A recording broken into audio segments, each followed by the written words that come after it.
Hi guys, this is Srinivas Rajnikant. Welcome to my channel and welcome to my tutorial.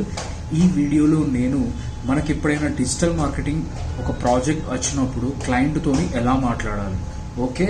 So ఇదంతా కూడా నేను ఈ వీడియోలో explain చేస్తాను. సో క్లయింట్తో ఎలా మాట్లాడాలి, ఏం చెప్పాలి, సో వెబ్సైట్ ఇప్పుడు మనకు వచ్చే ప్రాజెక్ట్ గురించి ఏ విధంగా రెస్పాండ్ అవ్వాలి, సో అతను ఎలాంటి క్వశ్చన్స్ అడుగుతాడు, మనం ఎలా ఆన్సర్స్ చెప్పాలి, అవన్నీ కూడా నేను ఈ వీడియోలో చెప్తాను, ఓకే. దానికంటే ముందు నా ఛానల్ కనుక సబ్స్క్రైబ్ చేసుకోకపోతే ఇప్పుడే సబ్స్క్రైబ్ చేసుకోండి. అండ్ ఎవరైనా డిజిటల్ మార్కెటింగ్ నేర్చుకోవాలి అని మీకు ఇంట్రెస్ట్ ఉంటే కామెంట్ బాక్స్లో నాకు మెసేజ్ చేయండి, ఓకే.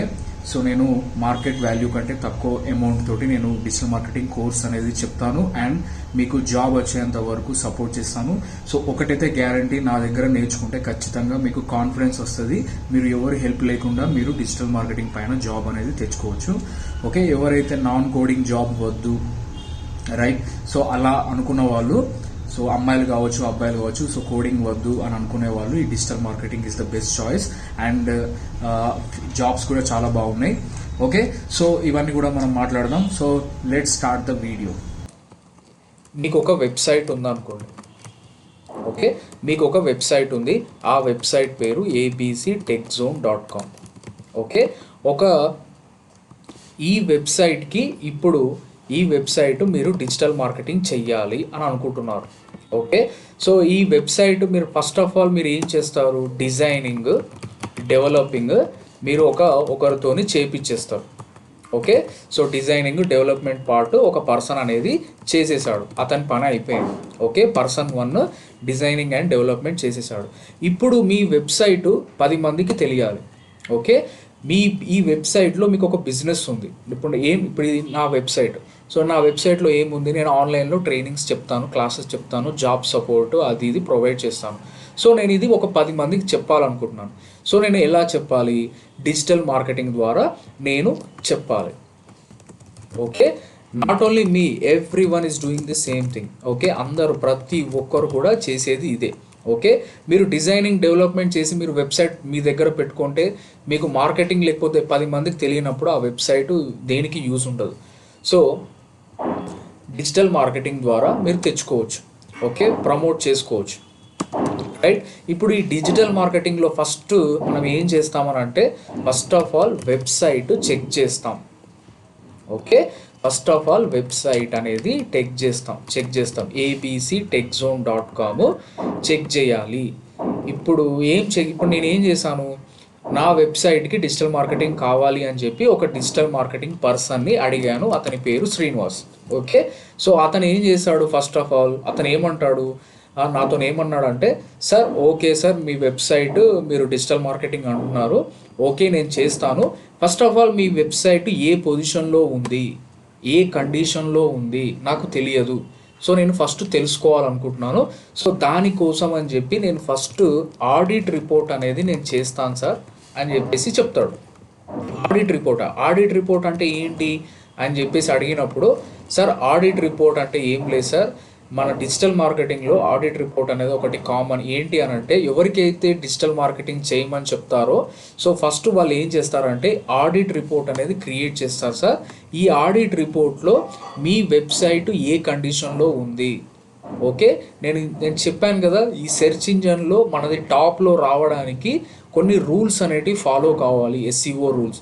సో ఆ రూల్స్ ఫాలో అవ్వడానికి, ఓకే, ఈ ఆన్ పేజ్లో ఈ టెక్నిక్స్ ఇవన్నీ ఉన్నాయి కదా, సో ఇవన్నీ కూడా ఈ SEO రూల్స్ ఇతను ఫాలో అయ్యాడా లేదా, ఓకే. ఇంటర్నల్ లింకింగ్ ఇచ్చాడా, ఇప్పుడు కంటెంట్ పెట్టాడు అనుకోండి, ఆ కంటెంట్ కరెక్ట్ ఉందా లేదా, టైటిల్ ట్యాగ్ అనుకోండి, టైటిల్ ఉందా లేదా, URL స్ట్రక్చర్ ఉందా లేదా, సో ఇవన్నీ కూడా చెక్ చేసి ఒక ఆడిట్ రిపోర్ట్ అనేది ప్రిపేర్ చేస్తాడు, ఓకే. ఆ ఆడిట్ రిపోర్టు సార్ ఒకసారి అంతా చెక్ చేసి మీకు రిపోర్ట్ పంపిస్తాను సార్. ఇఫ్ అది SEO రూల్స్కి తగ్గట్టు ఉందనుకోండి, 90% మీ వెబ్సైట్ SEO రూల్స్ ఫాలో అయ్యిందనుకోండి, అప్పుడు వర్క్ అనేది తొందరగా అయిపోతుంది sir.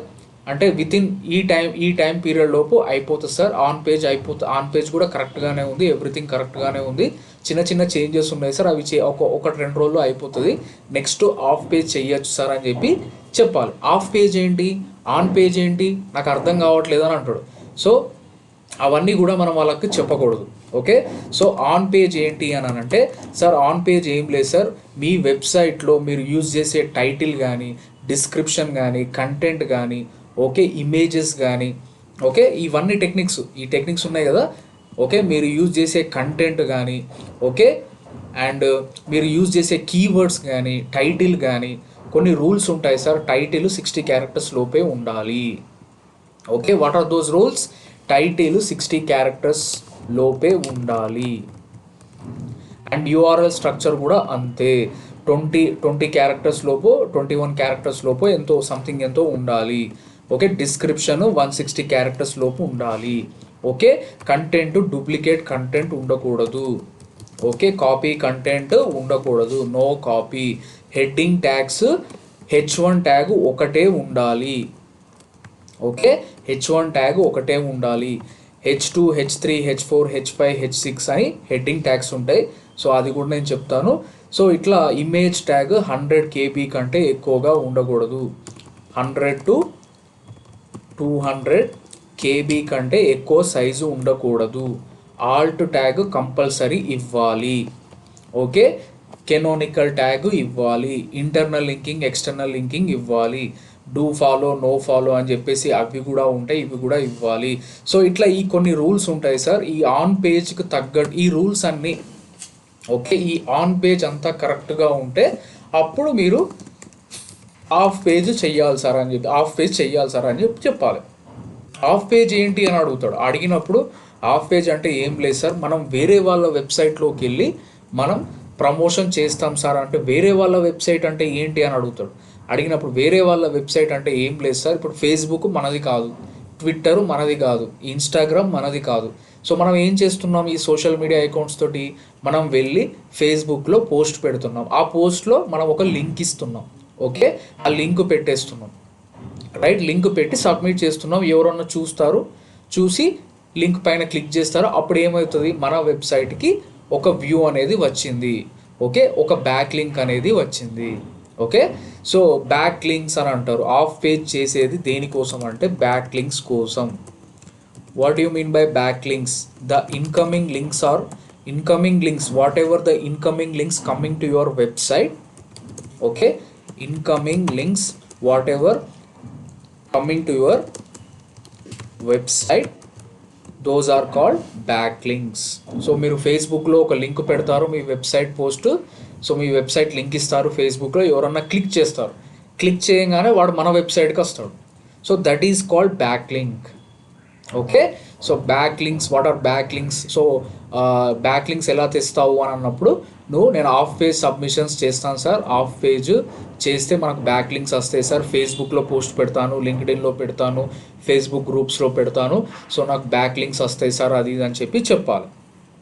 Okay, so back links అంటే ఏంటో కూడా గుర్తుపెట్టుకోండి, రైట్.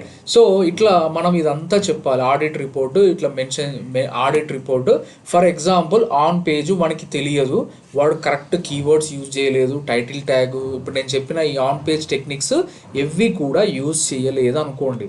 యూజ్ చేయకపోతే సార్ మీ ఆడిట్ రిపోర్ట్ ప్రిపేర్ చేశాను, సో మీది అసలు ఆన్ పేజ్ కరెక్ట్గా లేదు, సో అందుకని చెప్పి ఫస్ట్ ఆన్ పేజ్ చెయ్యాలి సార్. సో ఈ ఆన్ పేజ్ ఎక్కడ చేస్తామంటే we will do in our website. మన వెబ్సైట్ అంటే ఇక్కడ ఈ క్లయింట్ వెబ్సైట్. సో ఈ క్లయింట్ వెబ్సైట్లో మనం ఈ చేంజెస్, ఈ ఆన్ పేజ్ అనేది చెయ్యాలి ఫస్ట్. ఓకే, ఈ చేంజెస్ అనేది, so what are the changes? So title tag change చేయడం, మెటా డిస్క్రిప్షన్ చేంజ్ చేయడం, నేను చెప్పాను కదా ఇక్కడ, ఇవన్నీ కూడా ఈ ఫాలో అయ్యేటట్టు మనం మొత్తం కూడా మార్చాలి. ఇప్పుడు టైటిల్ ట్యాగ్, ఇప్పుడు ఫర్ ఎగ్జాంపుల్ టైటిల్ 120 క్యారెక్టర్స్ ఉందనుకోండి, మనం ఏం చేయాలి, 60 క్యారెక్టర్స్ పెట్టాలి. ఓకే, యూఆర్ఎల్ స్ట్రక్చర్ 1000 ఉందనుకోండి, పెద్ద యూఆర్ఎల్ ఉందనుకోండి, లేదు మినిమం 15 to 21 లోపే యూఆర్ఎల్ ఉండేటట్టు చూసుకోవాలి. మెటా డిస్క్రిప్షన్ 200, 300, 1000 ఉందనుకోండి, మనం ఏం చేయాలి, 160కి వచ్చేటట్టు చూసుకోవాలి. ఓకే, కంటెంట్ కాపీ ఉందా లేదా అని తెలుసుకోవాలి, హెడ్డింగ్ ట్యాగ్స్ ఉన్నాయా లేవా తెలుసుకోవాలి. ఇవన్నీ ఎలా తెలుసుకోవాలి అని అంటే ప్రతి దానికి కూడా ఒక టూల్ ఉంటుంది. సో కీవర్డ్ రీసెర్చ్ మీకు ఆల్రెడీ తెలిసిపోయింది, ఇది వదిలేయండి. ఇప్పుడు టైటిల్ ట్యాగ్, యూఆర్ఎల్ స్ట్రక్చర్ ఇవన్నీ ఎలా ఉన్నాయో నేను చెప్తాను. సో ఇట్లా ఫస్ట్ మనం ఆడిట్ రిపోర్టు చేసిన తర్వాత సార్ ఆన్ పేజ్ చేయాలి సార్, ఆన్ పేజ్ చేసిన తర్వాత ఇఫ్ ఎవ్రీథింగ్ కరెక్ట్ అయిన తర్వాత మనం ఆఫ్ పేజ్ చేస్తాం సార్ అని చెప్పి చెప్పాలి. చెప్పంగానే ఓహోహో ఇంత కథ ఉందా, రైట్ ఓకే నాకు అర్థమైపోయింది. సో ఫస్ట్ నువ్వు వెబ్సైట్ ఆడిట్ రిపోర్ట్ ప్రిపేర్ చెయ్యి. సో వెబ్సైట్ ఏ కండిషన్లో ఉందో తెలిసిపోతుంది. సో దాని తర్వాత నువ్వు ఆన్ పేజ్ చెయ్యి, దాని తర్వాత నువ్వు ఆఫ్ పేజ్ చెయ్యి, దాని తర్వాత నువ్వు సోషల్ మీడియా కూడా సోషల్ మీడియా ఆఫ్ పేజ్లో కూడా వస్తుంది. సో సోషల్ మీడియా చెయ్యి. నా దగ్గర డబ్బులు కూడా ఉన్నాయి, సో నువ్వు గూగుల్ యాడ్స్లో యాడ్స్ కూడా రన్ చేయి, లేదా ఫేస్బుక్లో యాడ్స్ కూడా రన్ చేయి అని చెప్పి ఇలా చెప్పచ్చు. లేదు నాకు అసలు ఇప్పుడు ఎస్సీఓ ఇలా ఎస్సీఓ మనం ఎన్ని రోజులు చెయ్యాలి అని అంటే ఆన్ పేజ్ ఒకేసారి చేస్తాం. Okay, we will do on page only for once. ఒకేసారి చేస్తాము. సో రేపు మీకు జాబ్ వచ్చిన తర్వాత మిమ్మల్ని అయితే ఆన్ పేజ్ అనేది చేయమన్నారు. ఓకే, బాగా ఎక్స్పీరియన్స్ క్యాండిడేట్ తోటే ఆన్ పేజ్ చేపిస్తారు. రైట్, మిమ్మల్ని ఖాళీ ఆఫ్ పేజ్ మాత్రమే చేయమంటారు. సో మీరు టెన్షన్ పడకండి. ఓకే, సో బట్ మీరు నేర్చుకోవాలి కాబట్టి మీరు నేర్చుకోవాలి అంతే. వాళ్ళు మనకు వర్క్ ఇవ్వరు కదా అని చెప్పేసి మీరు తెలుసుకోకుండా ఉండకూడదు. బట్ మీరు మంచిగా చేస్తున్నారు అని అనుకుంటే మీకు ఆన్ పేజ్ కూడా చేయమని చెప్పొచ్చు. రైట్, మీరు ప్రతిదానికి రెడీగా ఉండాలి.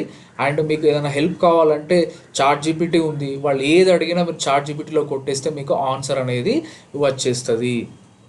అర్థమవుతుందా గైస్? సో ఈ ఆన్ పేజ్ టెక్నిక్స్ ఓకే, మనం ఈ ఆడిట్ రిపోర్ట్ కూడా నేను ఒక వీడియో కూడా పెడతాను. సో ఒక వెబ్సైట్కి ఆడిట్ రిపోర్ట్ ఎలా చెయ్యాలి, రేపు ఇంటర్వ్యూలో ఒక క్వశ్చన్ ఉంటుంది. ఓకే, డైరెక్ట్ మీకు ఒక వెబ్సైట్ ఇస్తాడు. ఓకే, ఇంటర్వ్యూలో ఇది కూడా గుర్తుపెట్టుకోండి, నోట్ చేసుకోండి. ఇంటర్వ్యూలో ఆడిట్ రిపోర్ట్ చేయమనే ఛాన్స్ ఉంటుంది. ఓకే, వాళ్ళు మీకు ఒక 15 minutes టైం ఇస్తాడు. టైం ఇచ్చి ఒక వెబ్సైట్ ఇస్తాడు, www.nriglobe.com అని చెప్పేసి ఒక వెబ్సైట్ ఇస్తాడు. ఓకే, అర్థమవుతుందా గైస్? ఒక వెబ్సైట్ ఇస్తాడు. ఇప్పుడు ఫర్ ఎగ్జాంపుల్ ఇట్లా ఓపెన్ చేస్తాడు. ఓకే, ఎన్ఆర్ఐ గ్లోబ్ వాడి వెబ్సైట్, అది ఏదైనా కావచ్చు. ఓకే, నేను ఇప్పుడు శాంపుల్గా మీకు చూపిస్తున్నా. వాడి వెబ్సైట్ ఇట్లా ఓపెన్ చేస్తాడు. ఓపెన్ చేసి ఏం చెప్తాడు అని అంటే, ఇది నా వెబ్సైట్, ఈ website as per SCO rules follow అయిందా లేదా ఒకసారి చెక్ చేయని చెప్తాడు.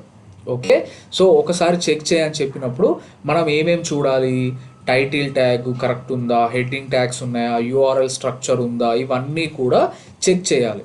ఓకే, నేను నెక్స్ట్ క్లాస్లో మీకు అది ఎలా చెయ్యాలి, వాళ్ళు అలా ఇచ్చినప్పుడు ఏం చెయ్యాలో నేను చూపిస్తాను. ఓకే, సో ఇట్లా ఒక వెబ్సైట్ ఇచ్చి దీనికి ఆడిట్ రిపోర్టు క్రియేట్ చేయమని చెప్తారు. ఆడిట్ రిపోర్టు నేను ఆల్రెడీ ఒక వీడియో పెడతాను, మాన్యువల్గా ఆడిట్ రిపోర్ట్ ఎలా క్రియేట్ చేయాలి అని చెప్పి. మనకు